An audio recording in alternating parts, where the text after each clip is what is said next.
На этой неделе администрация Камрата намерена приступить к обновлению сразу 2 лицеев. В ходе проведенного тендера определены фирмы, которые займутся строительными работами. Первоочередная задача строителей – заменить кровлю в лицее имени Дмитрия Мавроди и гимназии номер 2. Старые и деревянные оконные рамы заменят стеклопакетами. С завтрашнего дня начинается установка новой кровли над всей школой, которая будет стоить 1 370 000 лей.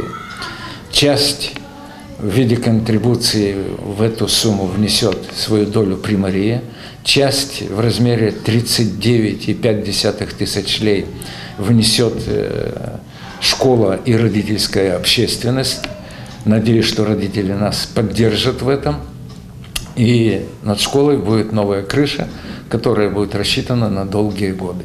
Проведение работ стало возможным благодаря гранту в размере 2 300 000 леев. Его Примария Камрата выиграла в Фонде социальных инвестиций Молдовы. Из них сумма непосредственного гранта 1,8 миллиона леев, а 500 000 леев это составляет контрибуция местного сообщества, то есть города Камрат.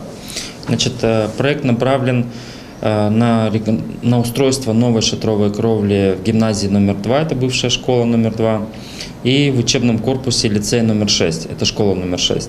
Напомню, что в 2010 году мы реализовали грантовый проект в лицее номер 6, но сделали из 3 корпусов 2 корпуса кровли из металлочерепицы. Вот учебный корпус остался без кровли, вот сейчас мы постараемся закончить этот проект.